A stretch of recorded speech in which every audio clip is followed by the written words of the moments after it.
আসসালামু আলাইকুম। আমি মোহাম্মদ রবিউল ইসলাম শাওন। আমার বাসা বগুড়া।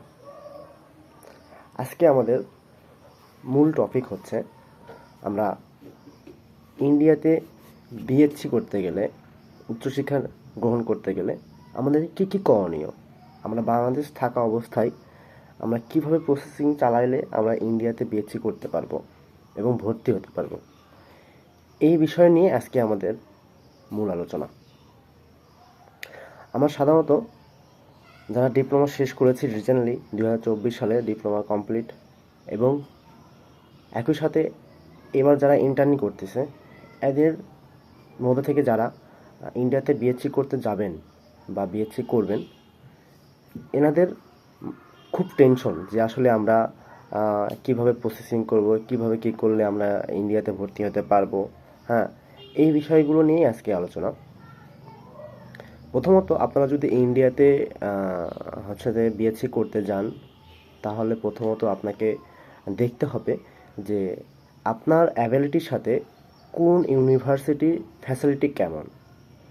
এই ফ্যাসিলিটি দেখে এই ফ্যাসিলিটি দেখে আপনাকে সিদ্ধান্ত নিতে হবে যে আসলে আমার আমার হচ্ছে এই ফ্যাসিলিটিতে আমি কেমন হচ্ছে যে চলতে পারবো, আমি এটা বহন করতে পারবো কি না। কারণ আপনি যত পার্সেন্ট স্কলারশিপ পান না কেন, আপনাকে অবশ্যই কিছু হচ্ছে যে ইনভেস্ট করতে হবে। কারণ ইন্ডিয়াতে সাধারণত কিছু ইউনিভার্সিটি বাদ দিয়ে অধিকাংশ ইউনিভার্সিটিতে আপনার 100% স্কলারশিপ হয় না। সাধারণত 50%-এর বেশি পাওয়া যায়, 60%, 70%, 80% সর্বোচ্চ আমি দেখেছি। এগুলোতে আপনার হচ্ছে যে স্কলারশিপ পায়। আরও যে আদার্স যে যে খরচগুলো আছে এগুলো বহন করা, এটা আসলেই হচ্ছে যে একটা ফ্যামিলি থেকে একটা আসলে টাফ একটা বিষয়।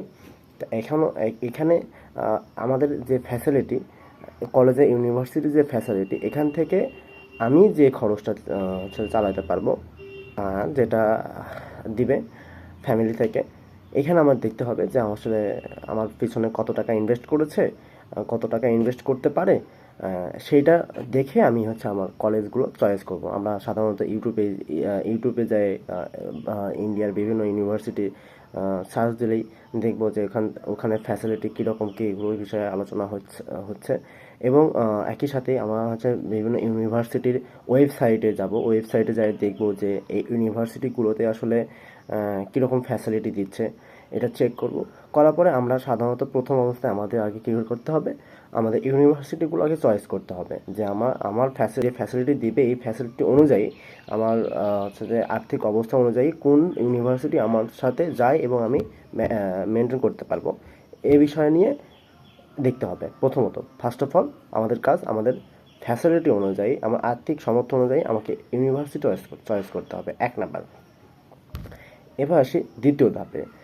দ্বিতীয় ধাপটা হচ্ছে আমরা কলেজ চয়েস করার পর আমাদের পাসপোর্ট তৈরি করতে হবে। সাধারণত পাসপোর্ট তৈরি না করলে আমরা কোথাও হচ্ছে যে কোনো দেশ থেকে কোথাও যেতে পারবো না। তো অবশ্যই আমাদের যে পাসপোর্ট সংগ্রহ করতে হবে। আমরা যত তাড়াতাড়ি পাসপোর্ট করে রেখে দিতে পারি এটা আমাদের জন্য খুব শ্রয়, আমাদের জন্য খুব ভালো হবে। তাহলে আমাদের হচ্ছে যে সব কাজ করতে সহজ হবে। তো প্রথমত আমাদের প্রথম কাজ এই ফ্যাসিলিটি অনুযায়ী আমার আর্থিক অবস্থার দিক থেকে তাকিয়ে আমাকে হচ্ছে যে কলেজ চয়েস করতে হবে। দ্বিতীয়তে আমার হচ্ছে 2 নাম্বার কাজ, যে আমার হচ্ছে যে পাসপোর্ট তৈরি করতে হবে। 3 নাম্বার কাজ, যে পাসপোর্ট তৈরি করা হয়ে যাওয়ার পরে কলেজ চয়েস করলাম। কলেজ চয়েস করার পরে আমরা কলেজে ভর্তি হতে হবে। হ্যাঁ, ইন্ডিয়াতে যে নিয়মটা, আপনার প্রথম অবস্থায় বাংলাদেশ থাকতে আপনাকে ভর্তি হতে হবে। হ্যাঁ, আপনার হচ্ছে যে আপনি ওখানে পড়াশোনা করবেন সেটা ভর্তি হতে হবে। ভর্তি হওয়ার পরে ভর্তি হতে বলতে বলতে আপনার হচ্ছে যে বাংলাদেশ থাকতে কিছু টাকা দিতে হবে। প্রথমত আপনাকে যেটা দিতে হবে, যে ভর্তির ফর্ম তুলতে হবে, তারপর অ্যাডমিশন ফি দিতে হবে। এগুলো দিয়ে কলেজের উপর ভিত্তি করে যেরকম আর কি খরচ হয়, এরকম করে আপনাকে খরচ দিতে হবে, ভর্তি হতে হবে। ওখানে দেখা গেছে কি হচ্ছে যে বিভিন্ন কলেজের ওয়েবসাইটের মাধ্যমে আপনারা ভর্তি হতে পারেন। তারপরে ইন্ডিয়াতে আপনার পরিচিত কেউ থাকলে আপনার সেই মাধ্যমে ভর্তি হতে পারেন। তারপর কলেজে সরাসরি যদি পাসপোর্ট ভিসা আগেই করা থাকে তাহলে আপনি সরাসরি যে কলেজে হচ্ছে ভর্তি হতে পারেন, স্কলারশিপ নিয়ে তাদের মাধ্যমে ভর্তি হতে পারেন। কারণ ভর্তি হওয়ার পরেই আপনি হচ্ছে আসলে ভিসা করতে পারবেন। কারণ কারণ আপনি তো স্টুডেন্ট ভিসায় যাবেন, অবশ্যই আপনি কলেজ থেকে একটা বোনাফাইড লেটার, অফার লেটার, তারপর হচ্ছে যে এই কাগজগুলো আপনাকে দিবে। এগুলো না দিলে তো আপনি আসলে স্টুডেন্ট ভিসা করতে পারবেন না। তো এই জন্যই আসলে আমাদেরকে হচ্ছে যে ভর্তি হতে হবে, এবং ভর্তির কার্যক্রম শেষ হয়ে গেলে আমাদের যে কাজ আপনার হচ্ছে যে কাগজপত্রগুলো আমি কলেজ থেকে পাবো, এগুলো পাওয়া হয়ে গেলে আমার তারপরে চতুর্থ কাজ হচ্ছে যে আমার ভিসা করা, স্টুডেন্ট ভিসা করা। স্টুডেন্ট ভিসা করা কাগজপাতি দিলে তারপরে আপনার স্টুডেন্ট ভিসা করবেন। আর স্টুডেন্ট ভিসা করার পরে আপনার ভিসা কার্ড আসার পরে আপনি হচ্ছে যে যখন সময় হবে তখন আপনি চলে যেতে পারবেন। এইটাই সাধারণত এখানে প্রথমত একটু টেনশন হয়ে থাকে, বাংলাদেশে যারা থাকে তারা অবশ্যই একটু টেনশনের মধ্যে থাকে। এই টেনশনগুলো আসলে ফার্স্ট অফ অল প্রথম আমরা যে কাজগুলো করি, একটা হচ্ছে কলেজ চয়েস করা, একটু আসলে আমাদের কাছে খুব কষ্ট হয়ে যায় বাংলাদেশ যারা থাকি। কারণ আমরা তো আসলে ওখানে যাই নাই, দেখিও নাই যে আসলে ফ্যাসিলিটি কোনটা কীরকম বাস্তবে দেখা, আর হচ্ছে যে বিভিন্ন ইউটিউব একটু হলেও ডিফারেন্ট থাকে।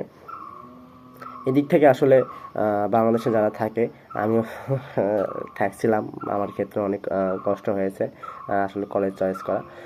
তা আপনারা সাধারণত আগে ফ্যাসিলিটি দেখবেন, তারপরে কলেজ চয়েস করবেন, তারপরে হচ্ছে যে পাসপোর্ট করবেন, তারপর ভর্তি হবেন, তারপরে হচ্ছে যে আপনারা ভিসা করবেন, দেন সময় হবে আপনারা ইন্ডিয়াতে মুভ করবেন, ক্লাস করার সময় হবে ক্লাস করে নেবেন। আর ভিসা প্রসেসিং করতে কী কী করা লাগে, পাসপোর্ট প্রসেসিং করতে কী কী করা লাগে, হ্যাঁ, তারপর হচ্ছে আপনার কীরকমভাবে কী কাগজপত্র দিয়ে ভর্তি হবেন, এগুলো সব ডিটেলস নেক্সট ভিডিওতে ইনশাল্লাহ দেওয়া হবে।